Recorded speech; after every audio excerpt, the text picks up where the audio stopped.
Hello दोस्तों, आपका स्वागत है हमारे YouTube channel as romantic story में। आज मैं फिर एक नई कहानी के साथ हाजिर हूँ। यहाँ मैं एक लड़की का रोल निभा रही हूँ। तो चलिए कहानी की शुरुआत करते हैं। मेरा नाम वामिका, मेरी उम्र 22 साल और मैं शादीशुदा हूँ। मेरी लव मैरिज हुई थी। मेरे प्यार में पागल होकर मेरा पति ने मुझसे शादी की थी। मेरा एक बच्चा था जो केवल अभी 6 महीने का था। शादी के कुछ महीनों के बाद ही मेरे पति को शराब की लत लग गई। वह घर में सिर्फ 2 वक्त का खाना बनाने के लिए पैसे देता था। अब धीरे धीरे वह नशे की लत में डूबता चला गया।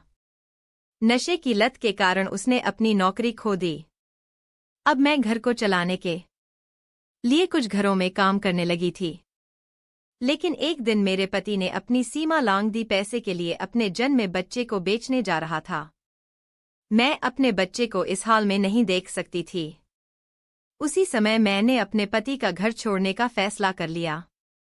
फिर मैं अपने बच्चों के साथ वह घर छोड़ दिया। मैं अपने मायके नहीं जा सकती थी क्योंकि मैंने अपने मायके के लोगों की इच्छा के विरुद्ध जाकर शादी की थी। मेरे ससुराल वालों ने मुझसे सारे रिश्ते तोड़ दिए थे। मैं उनके लिए मर चुकी थी। अपने बच्चे के साथ घर से बाहर निकल गई थी।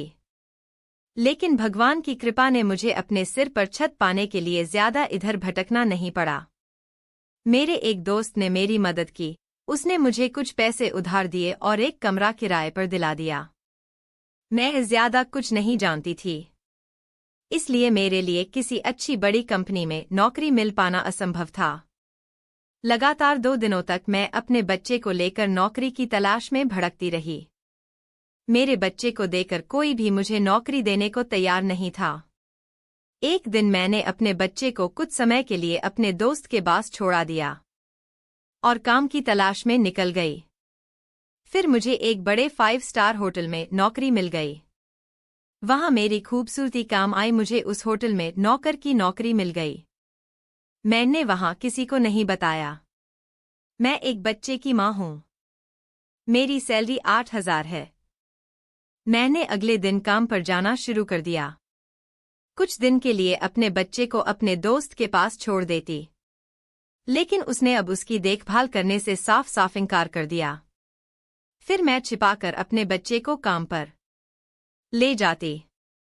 फिर मैं उसे स्टोर रूम में सुलाने के बाद अपने काम पर चली जाती। इसलिए मेरे कपड़े दूध से भरे रहते थे।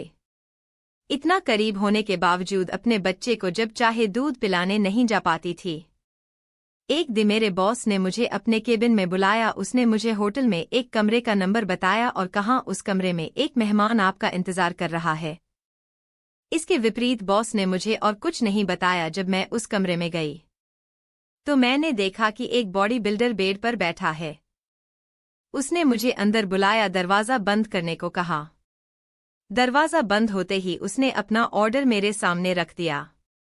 वह मुझे डांस करने को कहा, लेकिन मैं नाचने वाली लड़की नहीं थी। इसलिए मैंने उस व्यक्ति को उसी समय इनकार कर दिया। और जब मैं उस कमरे से बाहर जाने लगी, उस व्यक्ति ने मेरे सामने 10,000 रुपये रख दिए। उस शख्स ने मुझे कुछ देर डांस करने के लिए 10,000 ऑफर किए थे। हालांकि अभी मुझे पैसों की सख्त जरूरत थी, इसलिए मैंने 2 पैसे लिए और डांस करना शुरू कर दिया। डांस करते वक्त मेरा साथी बहुत भार लग रहा था। मेरा मतलब मेरा बच्चा भूखा था। जैसे मैंने डांस थमा किया, उस शख्स ने मुझसे बंद करने को कहा। फिर अचानक उसने मुझसे दूध के लिए जीत किया। इस व्यक्ति की बात सुनकर बहुत डर लग रहा था। फिर वह कहने लगा, मुझे अपना दूध दो। मैं यह सोचकर बहुत डर गई कि कोई अचानक ऐसी मांग कैसे कर सकता है। जैसे मैं भागने लगी थी, उसने मेरे सामने दूध की 2 बोतलें रख दी। फिर उसने कहा, तुम यह दोनों बोतल में दूध भर कर दो। फिर मैं उस आदमी से बोली, क्या आप समझ रहे हैं कि आप किस बारे में बात कर रहे हैं?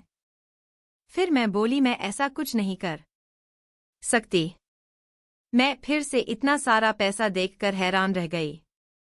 मैं दूध की बोतलें लेकर पर्दे के पीछे चली गई। फिर मैं उस बोतल को दूध से भर दिया।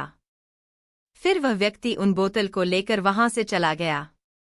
मुझ पर बहुत कज हो गया था। फिर मैंने सोची आज मैं इन पैसों से मैं अपना काफी कर्जा चुका सकती हूँ। जैसे ही मैं उस कमरे से बाहर निकली हम घर आ गए। फिर कुछ दिनों बाद उस व्यक्ति ने मुझे फिर से उसी कमरे में बुलाया। जैसे मैं कमरे में दाखिल हुई, उसने मुझे फिर से डांस करने को कहा। कुछ देर बाद उसने फिर से मुझसे 2 बोतल दूध मांगा। आज उसने मुझे फिर से उतने ही पैसे दिए। इस व्यक्ति ने मुझसे कहा तुम मुझे मेरे नाम से बुला सकती हो। मेरा नाम राहुल है। राहुल वह दूध की बोतल लेकर वहां से चला गया।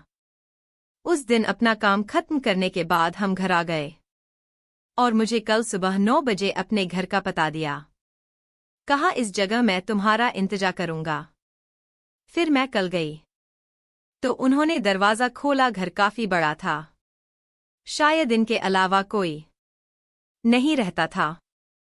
मुझे अंदर बुलाकर दरवाजा बंद कर दिया और मुझे अपने पास बिठा दिया। हम भी उनके बाद में फंस गए। फिर दोनों साथ में करने लगे।